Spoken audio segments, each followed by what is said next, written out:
আসসালামু আলাইকুম। দূর দূরান্ত থেকে যে আমার এই ভিডিওটি দেখছেন সবাইকে অসংখ্য ধন্যবাদ।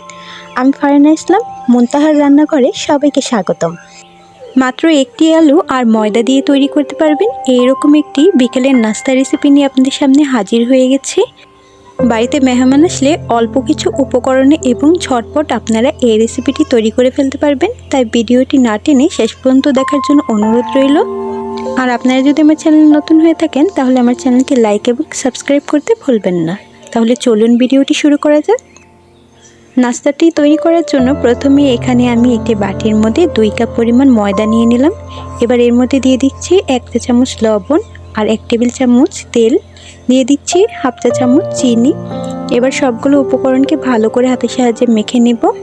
মাখা হয়ে গেলে এখানে আমি অল্প অল্প করে পানি দিয়ে একটি রুটির ডোয়ের মতো তৈরি করে নেব। ডোটি মাখানো হয়ে গেলে উপর থেকে কিছুটা পরিমাণ তেল দিয়ে একটু মাখিয়ে তারপরে 10 মিনিট রেস্টে রেখে দেব একটা ঢাকনা দিয়ে ঢেকে।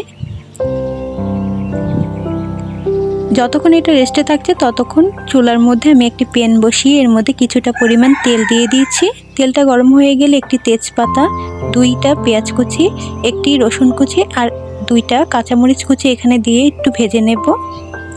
যখন একটু হালকা ব্রাউন হবে তখন এর মধ্যে দিয়ে দিচ্ছি 1 চামচ লবণ, 1/2 চা চামচ হলুদের গুঁড়া, 1/2 চা চামচ ধনিয়ার গুঁড়া, 1/2 চা চামচ জিরার গুঁড়া দিয়ে ভালো করে সবগুলো মশলাকে একটু ভেজে নেব। মশলাগুলো 1 মিনিট ভাজা হয়ে গেলে এখানে বড় সাইজের একটি আলু আমি টুকরো করে কেটে দিয়ে দেব। এটাকেও কিছুক্ষণ ভেজে নেব। যেই বাটিতে আলুটা দিয়েছি ওই বাটিরই 1/2 বাটি পরিমাণ একটু পানি দিয়ে দেব যাতে আলুটা খুব তাড়াতাড়ি সেদ্ধ হয়ে যায়। তারপর একটি ঢাকনা দিয়ে ঢেকে রেখে দেব। 5 মিনিট পরে ফিরে এলাম। পানিটা দেখুন একদম শুকিয়ে গেছে আর আলুটাও সেদ্ধ হয়ে গেছে। এবার এর মধ্যে আমি কিছুটা পরিমাণ ধনেপাতা কুচি দিয়ে দিব। এখানে আমি বিলেতি ধনেপাতা ব্যবহার করেছি, আপনারা চাইলে দেশিটাও ব্যবহার করতে পারেন। ধনেপাতা দেওয়ার পরে 2 মিনিটের মতো এটাকে নেড়ে চেড়ে তারপরে আমি চুলাটা বন্ধ করে দেব।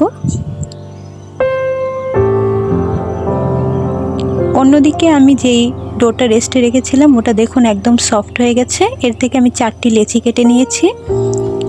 এবার কিছুটা পরিমাণ ময়দা দিয়ে তারপরে আমি এই লেচিটিকে বেলে নেব। যেভাবে আমরা নর্মালি একটা রুটি বেলি ওইভাবেই বেলে নিতে হবে। একেবারে পাতলাও করা যাবে না, আবার একবারে মোটাও রাখা যাবে না। দেখুন আমি এই রকম রেখেছি। এবার একটি ছুরির সাহায্যে এই রুটিটাকে আমি 2 ভাগে কেটে নেব। রুটিটাকে 2 ভাগ করার পরে একটি অংশ আমি আলাদা করে রেখে দিচ্ছি আর অপর অংশটির মধ্যে আমি হাতে কিছুটা পানি নিয়ে উপরের অংশটা এইভাবে র্যাপ করে নেব। তারপরে একসাথে মিলিয়ে এভাবে চাপ দিয়ে আটকে দেব। দেখুন এই পাশের অংশটা কিন্তু একটা পকেটের মতো তৈরি হয়ে গেছে। এবার এই পকেটটার মধ্যে যে আলুর পুরটা রেখেছিলাম তার থেকে 1 থেকে 2 চামচ এর মধ্যে দিয়ে দেব। 2 চামচ দেওয়া হলে এবারে কিছুটা পানি উপর থেকে র্যাপ করে নেব। তারপরে সাইডের অংশটা একটা ভাঁজ দিয়ে তারপরে যে মাথার অংশ আছে এখানে এনে চাপ দিয়ে এভাবে লাগিয়ে দেব। দেখে কিন্তু আপনারা বুঝতেই পারছেন একদম সহজ। চেপে চেপে কিন্তু ভালো করে আটকে দিতে হবে। তারপরে এরকম একটা কাঁটা চামচ দিয়ে আমি চাপ দিয়ে একটু ডিজাইন করে নিচ্ছি। এতে করে কিন্তু আপনার পুরটা ভাজার সময় বের হয়ে আসবে না। এবার রুটির অন্য অংশটি দিয়েও আমি একটি নাস্তা তৈরি করে নিচ্ছি। এর জন্য রুটিটাকে নেওয়ার পরে মাথার অংশটিতে আমি কিছুটা পরিমাণ পানি লাগিয়ে দেব। এবার 2টা ভাঁজ দিয়ে দেব। ভাঁজ দিয়ে চাপ দিয়ে অংশটিকে ভালো করে আটকে দেব। তারপরে এইভাবে পকেটের মতো তৈরি করে নেব। এই পকেটটির মধ্যে আমি আলুর পুর 2 চামচ দিয়ে দিচ্ছি। এরপরে হাতের মধ্যে কিছুটা পরিমাণ পানি দিয়ে উপর থেকে র্যাপ করে নেব। তারপরে সাইডের অংশটাকে এভাবে ভাঁজ দিয়ে আটকে দেব।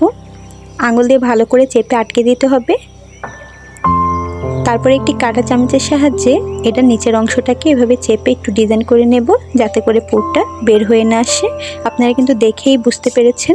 একই পদ্ধতিতে আমি সবগুলো নাস্তাই তৈরি করে নিয়েছি। চুলার মধ্যে একটি প্যানে আমি কিছুটা পরিমাণ তেল গরম হতে দিয়ে দিয়েছিলাম। তেলটা কিন্তু খুব ভালো করে গরম করে নিতে হবে। তারপরে এই নাস্তাগুলো দেওয়ার আগে চুলার আঁচটি মিডিয়াম টু লোতে করে দিতে হবে যাতে করে নাস্তাগুলো পুড়ে না যায়। মিডিয়াম টু লো ফ্লেমে যদি এই নাস্তাটি ভাজেন তাহলে দেখবেন আস্তে আস্তে সুন্দর একটা কালার আসবে এবং ভেতর থেকেও নাস্তাটি খুব সুন্দর ক্রিস্পি হবে।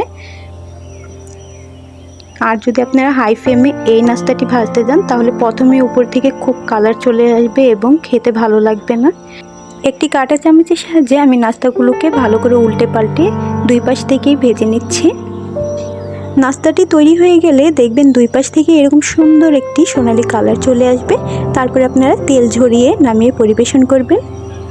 ব্যাস তৈরি হয়ে গেল মাত্র একটি আলু আর ময়দা দিয়ে মচমচে দুর্দান্ত স্বাদের একটি নাস্তার রেসিপি। আপনারা চাইলে কিন্তু এটাকে আলুর সমুচাও বলতে পারেন। বাচ্চার টিফিনে বা বাড়িতে মেহমান আসলে আপনারা কিন্তু ঝটপট এই নাস্তার রেসিপিটি তৈরি করে দিতে পারেন। বড় থেকে ছোট সবারই কিন্তু এই নাস্তাটি খুব ভালো লাগবে। বিকেলের নাস্তা হিসেবে এই নাস্তাটি হবে পারফেক্ট একটি নাস্তা। তাই দেরি না করে এখনই বাড়িতে ট্রাই করুন। আর ভিডিওটি যদি ভালো লেগে থাকে তাহলে আমার চ্যানেলকে লাইক এবং সাবস্ক্রাইব করতে ভুলবেন না। দেখা হচ্ছে অন্য কোনো ভিডিও নিয়ে। ততক্ষণ সবাই ভালো থাকবেন, সুস্থ থাকবেন। আল্লাহ হাফেজ।